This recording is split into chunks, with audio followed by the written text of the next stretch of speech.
máster en neuropsicología, especialista en educación en ciencias naturales y también se desempeña como psicopedagoga y asesora pedagógica de primera infancia en el Colegio Gutenberg de Asunción. Es docente universitaria, nivel en el cual acompaña trabajos de investigación en el área de la neuropsicología.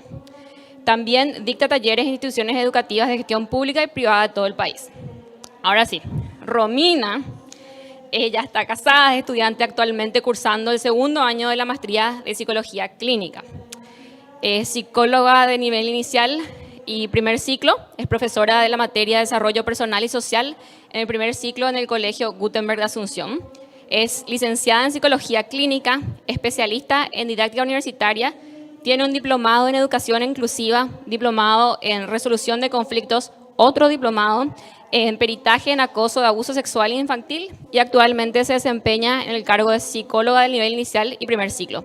Es profesora de la materia de desarrollo personal y social en primer ciclo en el Colegio Gutenberg de Asunción. Hoy nos van a estar dando en conjunto una charla muy interesante titulada Una mirada integral del aprendizaje, habilidades socioemocionales. ¿Y sobre qué se trata esta charla? Bueno, es sobre aprender es algo dinámico, social y dependiente del contexto, porque las emociones son y forman una pieza crítica del cómo, qué, cuándo y por qué las personas piensan y recuerdan. Y esto es un quote de Jung. La dimensión emocional atraviesa toda la vida de una persona en su trayectoria escolar, de allí la importancia de reflexionar el por qué, el para qué y el cómo abordar las habilidades socioemocionales para que potencien el aprendizaje. ¿Ya? Así que sin más, les doy la posta. ¿De qué hora tenemos? Media hora. Y 4:30. Sí. Bárbaro. Bueno, gracias. ¿Cómo están? Gracias por venir hasta acá. Más o menos creo que ya escucharon lo que queremos abordar nosotros, ¿verdad? ¿Qué?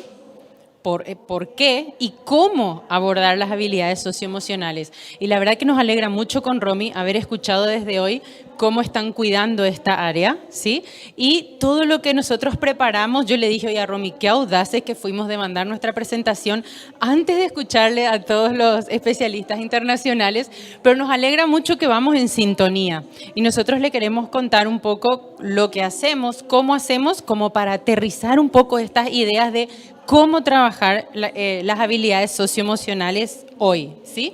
Queremos partir, nos gusta mucho hacer preguntas, así que vamos a hacer muchas preguntas, no necesariamente para responder ahora a ustedes hoy, pero un profesor mío decía, mi clase empieza cuando yo me voy. Si nosotros les dejamos todas estas preguntas y ustedes se van a masticarlas, para nosotros es muy importante e interesante. Así que esto empieza ahora, pero continúa, ¿sí?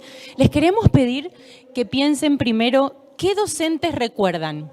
¿De qué docentes ustedes se acuerdan? ¿Y qué recuerdan de ellos?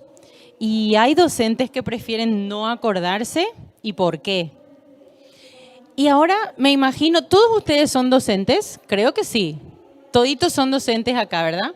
Bueno, ¿cómo creen ustedes que les recuerdan sus estudiantes? ¿Sí? ¿Cómo quieren que les recuerden sus estudiantes y por qué? Y la gran pregunta es, ¿qué hago para que me recuerden como espero que me recuerden? ¿Sí? Miren la conclusión crítica a la que llegó este doctor Ginott y la pone en su libro El profesor y el niño. He llegado a una conclusión temerosa. Yo soy el elemento decisivo en el aula. Es mi manera de ser lo que crea el ambiente. Es mi humor diario el que hace el clima. Como profesor poseo un poder tremendo para hacer la vida de un niño miserable o gozosa. Puedo ser una herramienta de tortura o un instrumento de inspiración. Puedo humillar o animar, herir o sanar. En todas las situaciones es mi respuesta la que decide si una crisis crecerá o decrecerá y si un niño será humanizado o deshumanizado. Creo que va muy de acuerdo con lo que nos decía hace un ratito Carlos, ¿verdad? ¿Cuál es nuestro papel? Bueno, ya es más que categórico que la dimensión emocional atraviesa toda la vida de un estudiante en su trayectoria estudiantil y por eso vamos a abordar eso. Queremos invitarles a reflexionar sobre el efecto que tiene esta dimensión, analizar el impacto que tienen y invitarles sobre todo a generar contextos estimulantes y emocionalmente seguros que potencien el aprendizaje. ¿Por qué? Porque las relaciones vinculares, el vínculo que hagamos con nuestros estudiantes, ¿sí?, va a atravesar todo su proceso de enseñanza y de aprendizaje. Les hago otra pregunta. ¿Alguna vez vieron una semilla brotar porque se le dé una orden? ¿Las semillas brotan porque les damos órdenes? Y porque nuestros estudiantes sí van a brotar solo porque le demos órdenes. Entonces les queremos animar a pensar, cultivar vínculos versus dar órdenes, si yo quiero que mi estudiante brote. El desarrollo de las dimensiones personales y sociales, acá estamos dando ya una clave importante, ¿sí? Desarrollo de dimensión personal y social de los estudiantes en una comunidad educativa determinada puede promover, facilitar o entorpecer su aprendizaje. Y acá viene un punto fundamental, ¿sí? Como formadores, nosotros modelizamos. Y miren este detalle qué importante para nosotros. Gran parte del desarrollo de las habilidades emocionales, el cerebro las aprende por observación e imitación. ¿Vieron que nos hablaron de las neuronas espejo? Tiene que ver con esto, ¿sí? El cerebro se va formando por imitación, ¿sí?, y por observación. Entonces, fíjense acá el papel que tenemos nosotros. Por ejemplo, cuando nos comunicamos, ¿cómo nos comunicamos con los estudiantes? ¿Cómo me comunico con mi colega, con mi superior? ¿Por qué? Porque la manera en que nos comuniquemos va a modelizar una cultura institucional, ¿sí? Y ahí queremos hacerles pensar mucho en el poder que tiene la palabra. Lo que yo diga, ¿sí? El mensaje que yo dé, pero cómo lo dé, ¿sí? Y acá hay otro punto importante que queremos también rescatar para pensar con ustedes. Todavía creo que en nuestro contexto hay muchos rezagos entre autoridad y autoritarismo, ¿sí? Que yo diga una gran verdad, incluso un llamado de atención a mi estudiante, pero lo haga de manera amable, a mí eso no me quita autoridad, ¿sí? Porque la autoridad inspira, no impone. Entonces les invitamos también a que reflexionemos. Me imagino que ustedes van a llevar esto a sus comunidades educativas, ¿verdad? Entre la diferencia entre autoridad y autoritarismo. Yo puedo incluso llamar la atención de mi estudiante, pero con amabilidad, o sea, la manera en que lo diga. Y algo que estaba pensando esta mañana es, por algo los proverbios hablan tanto de la lengua, ¿cierto? Entonces, eso es algo que también tenemos que repensar y rescatar, porque es la herramienta que nosotros usamos mucho, ¿sí?, como docentes. Acá hay otro punto muy importante y que para nosotros siempre es sumamente interesante y que incluso lo usamos para explicarles cosas a los papás cuando tenemos entrevistas con los papás de nuestros estudiantes. Nosotros le llamamos la casita, ¿sí? ¿Y qué pasa con esta casita? Todo lo que nosotros vivimos, todas nuestras experiencias socioculturales, ¿sí?, sobre ellas se modelan lo que llamamos los pilares del aprendizaje fisiológico, ¿sí? Y fíjense, ¿cuál es uno? La base afectivo-emocional. Y fíjense este pilar, dispositivo básico de aprendizaje, ¿cuál es el primero?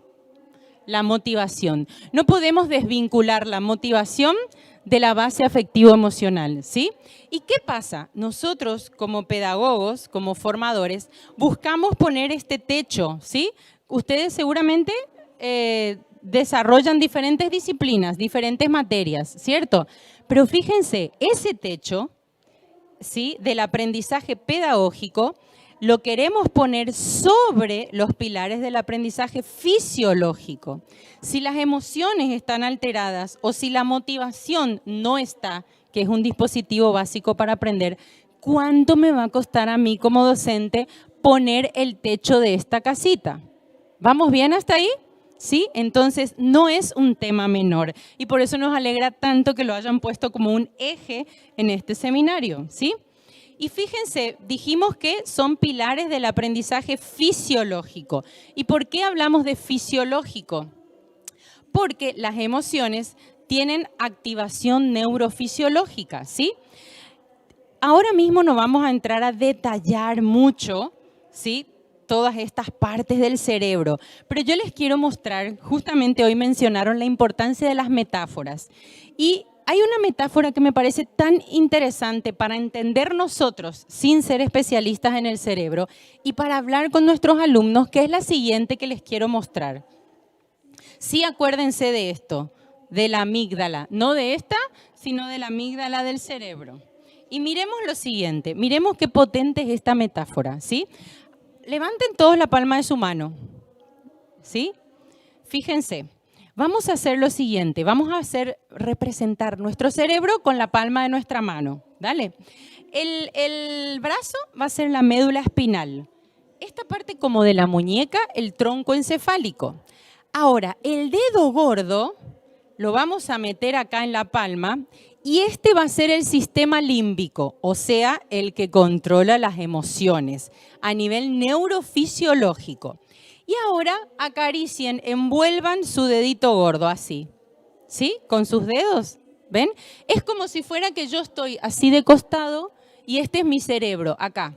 Bueno, ¿qué pasa? ¿Alguna vez escucharon cuando dice, este se fue todito? Este le secuestró su amígdala, este está sin filtro. ¿Escucharon ya? Sin filtro. ¿Saben por qué se dice eso? No es así nomás que es porque realmente a nivel cerebral pasa eso. Cuando mi lóbulo frontal, la corteza frontal, lo que está acá delante, o sea, estos deditos que representan la corteza frontal, ¿qué es la corteza frontal? Es donde yo puedo pensar, planificar, organizar, es lo que controla lo que se llama control inhibitorio, ¿sí? Todo lo que se llaman las funciones ejecutivas está acá adelante, acá. Cuando una persona es secuestrada por su amígdala, término que acuña Goleman, o cuando decimos de manera, con lenguaje más cotidiano, este se fue todito, o está sin filtro, ¿por qué es? Porque esto no está actuando.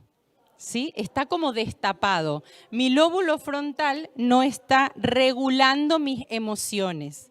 Quiere decir que solamente mi amígdala, ¿sí? Es la que está, me estoy llevando el mundo por delante. ¿Sí? Ojo, ojo que esto tiene también una cuestión de supervivencia, porque los animales también tienen esta parte instintiva de supervivencia. Pero ¿qué pasa? Esto nos sirve a nosotros para entender, yo tengo que hacer que mi lóbulo frontal, ¿sí? Mis funciones ejecutivas me ayuden a parar, ordenar, organizar mis emociones para ver qué hago.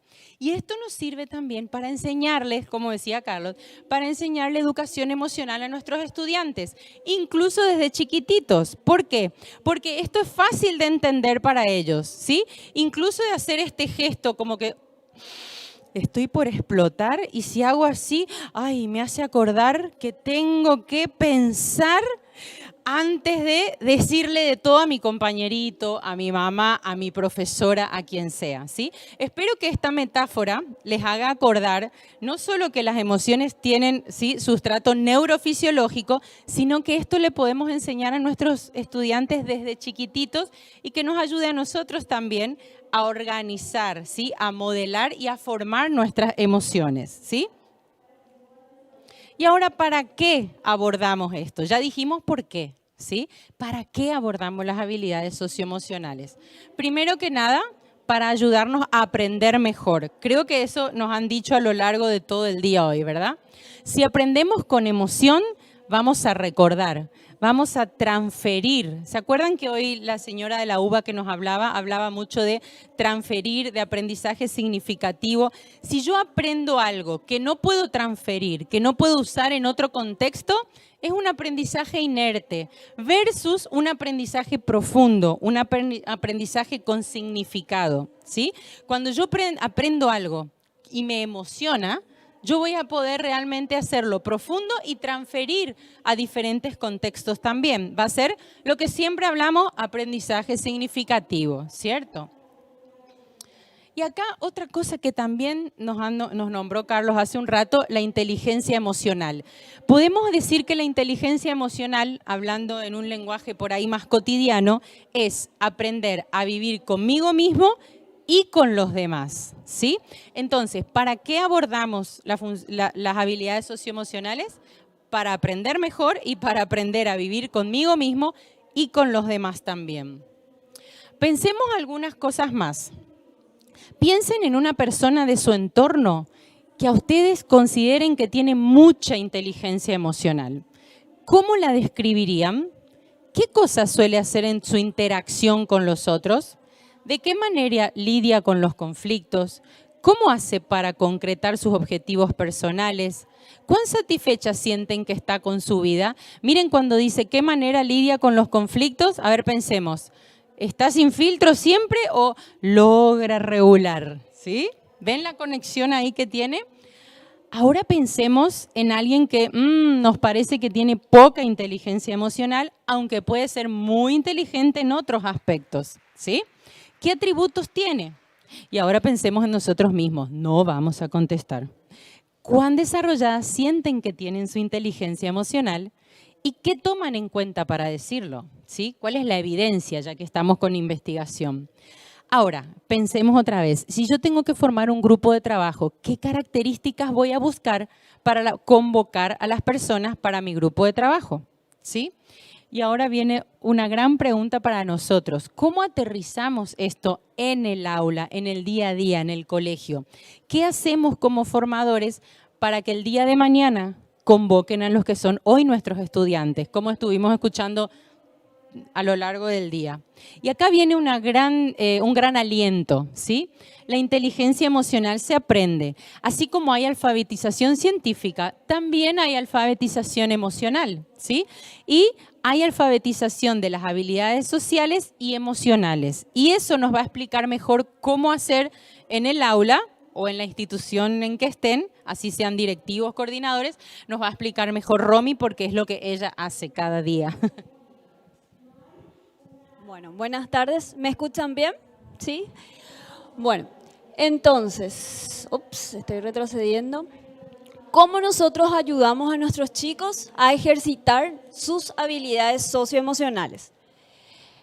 Como primer punto de partida, siguiendo la misma línea de Carlos, vemos que esta inteligencia se debe desarrollar primero en nosotros los docentes. Nosotros somos los modelizadores. ¿Cómo aprende el niño? ¿Cómo aprende el cerebro? Mediante la observación y la imitación, ¿sí? Eso es lo que carga mayor efecto o impacto en ellos. ¿Cómo nosotros podemos hacer para gestionar nuestras emociones? Es muy fácil decir de boca para afuera, ay, yo me comporto de esta manera, pero ¿cómo lo hago? Quiero hacer con ustedes este simple ejercicio del semáforo, en donde este simple ejercicio nos puede ayudar a que nuestra amígdala no sea secuestrada. ¿Se acuerdan lo que era el secuestro de la amígdala? Cuando nos vamos todo, cuando sale nuestro indio interior, nuestra amígdala está secuestrada, ¿sí? Quizás el año pasado a muchos de ustedes su amígdala se les fue secuestrada, o el antepasado cuando tenían que hacer las clases virtuales, estaban en casa y venía su hijo y venía su esposo o su esposa y ustedes estaban tratando de explicar algo y después ya pasaba el churero, el chipero y todo eso hacía que nosotros genere una tensión emocional dentro de nosotros. ¿Les pasó? A mí sí me pasó mucho en clase. Cuando pasaba esto, ¿qué empezamos a sentir? Así como decía Marina, tiene una activación fisiológica en nuestro cuerpo. Antes de que nuestra amígdala sea secuestrada, ¿qué empezamos a sentir? Palpitaciones, empezamos a temblar, nuestra respiración empieza a acelerarse. Cuidado que están a punto de ser secuestrados. Cuando eso pasa, tiene que encenderse el semáforo en rojo y lo primero que tienen que hacer, ¿saben qué es? Nada. Paren, ¿sí? No respondan. Está su criatura, imaginémonos ese contexto del año pasado. Mamá, mamá, mamá, yo estoy en plena clase, mi esposo haciendo ruido.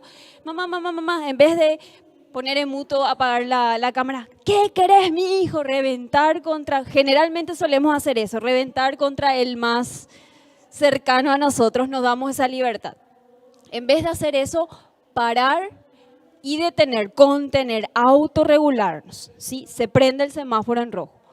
Luego de eso, podría prenderse el semáforo amarillo. ¿Qué implicaría el semáforo amarillo? Observar lo que está pasando. Veo lo que quiere mostrarme, me estaba queriendo mostrar su tarea nomás. Quería mostrarme lo que dibujó. O veo que la intención de mi esposo no era hacer ruido, sino que estaba ayudándome a lavar los cubiertos. Okay. no voy a reventar contra eso, ¿sí? Observar la situación y analizar qué es lo que realmente está pasando. Y como tercer punto, cuando yo observo lo que está pasando y tengo mayor claridad de la situación, se enciende el semáforo en verde. Ahí recién actúo. Ahí le respondo, espérame un ratito, mi amor, después te voy a atender. O digo, no le voy a responder ahora mismo, me tengo que alejar y salgo de ahí, ¿sí? Si nosotros aplicamos esta simple figura del semáforo, parar, observar y después actuar, nos vamos a evitar un montón de problemas en nuestra vida. Una vez que nosotros aprendamos a gestionar nuestras emociones, vamos al siguiente punto, ¿cómo lo hacemos eso con nuestros niños, con nuestros adolescentes, con nuestros jóvenes? Al hablar de las competencias socioemocionales tenemos que tener en cuenta estos 5 factores que son sumamente importantes y que se desarrollan de forma procesual. El primero tiene que ver con el autoconocimiento, el segundo tiene que ver con la autorregulación, el tercero tiene que ver con la autonomía, el cuarto con la empatía y el quinto con la colaboración. 3 de ellos tienen que ver con la parte interna del individuo y 2 de ellos tienen que ver con la parte social. Rapidito, ¿cómo hacemos? Para el autoconocimiento del niño, ¿cómo podemos ayudar a regularlos? ¿O cómo podemos ayudar a ejercitar esta área en ellos?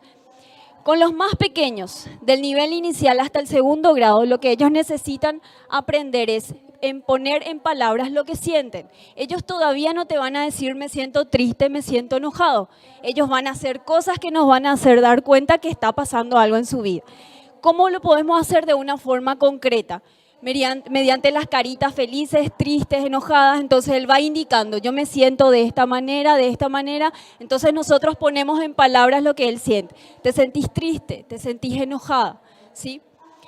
Con los más grandes, ya del tercer grado para arriba, le tenemos que ayudar al darse cuenta que determinada situación genera una emoción en ellos y por ende una reacción, ¿sí?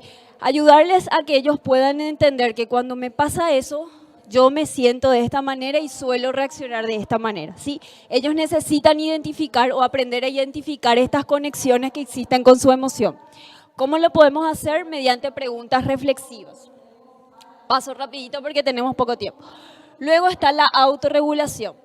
Con los más chiquititos, esto quiero que sí quede muy impregnado en nosotros porque después en los adolescentes vemos consecuencias. Necesitamos que ellos aprendan no a reprimir su emoción, sino a canalizarla. ¿Qué significa eso?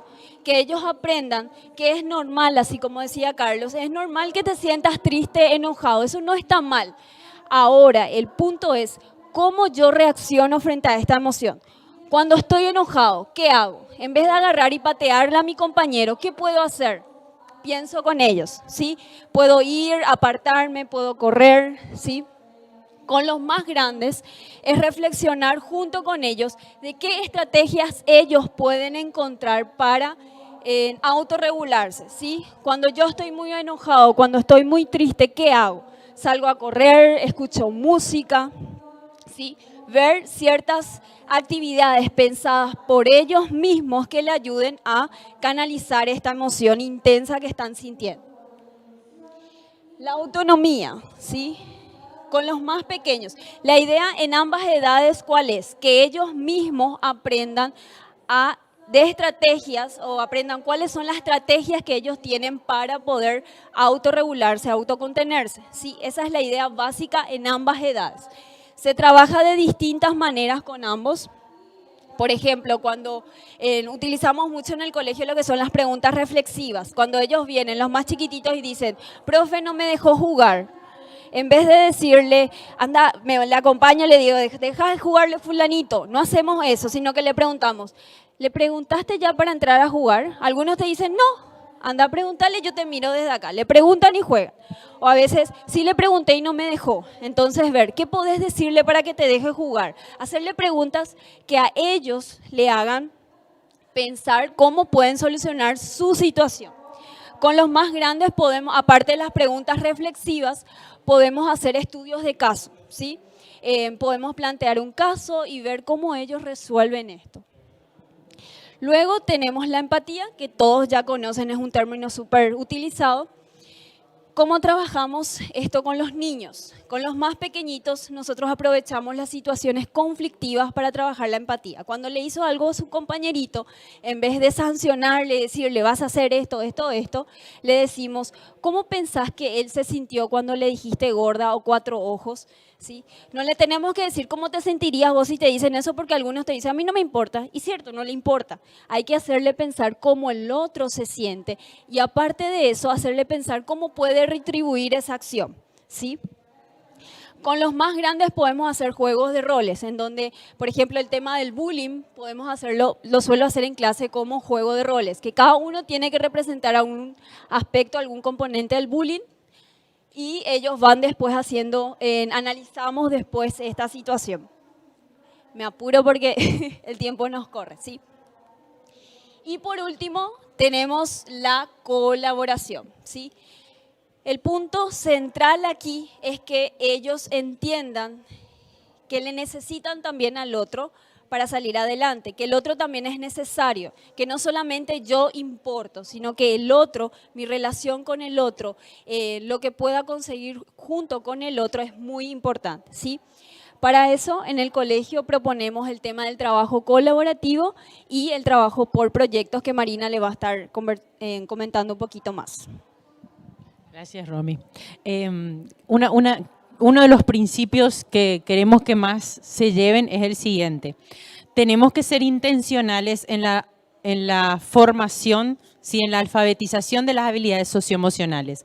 Y nosotros creemos que muchas de las actividades que todos ya hacemos en clase, ¿sí? Son sumamente potentes para también trabajar las habilidades socioemocionales. Creo que todos estamos empezando a trabajar por proyectos o estudiando cómo hacer, ¿sí? Nosotros los hacemos muy intencionalmente para la alfabetización científica, pero también para intencionar el abordar y enseñar las habilidades socioemocionales. Entonces, además de tener una materia, bueno, Romy tiene como materia desarrollo personal y social, donde hace esto así gradualmente, muchas de las estrategias que ustedes ya usan en aula son potentes para el desarrollo de las habilidades socioemocionales. Y por eso nombrábamos nuestra charla una mirada integral del aprendizaje, ¿sí? Porque mucho de lo que ya hacemos no es que voy a descartar, no, voy a agregarle una intencionalidad al desarrollo de las habilidades socioemocionales, pensando estos cinco pasos que nos dio Romy, ¿sí? Y es muy importante, yo debo autoconocerme para poder tener autocontrol, para poder tener empatía, para poder colaborar, ¿sí? O sea, hay un grado de complejización creciente también que se debe ir dando. Y a las corridas, pero eso es lo que queríamos contarles e invitarlos a ser ustedes en los contextos en los que estén, porque vamos a formar mejores ciudadanos de esta manera, estamos seguros de eso.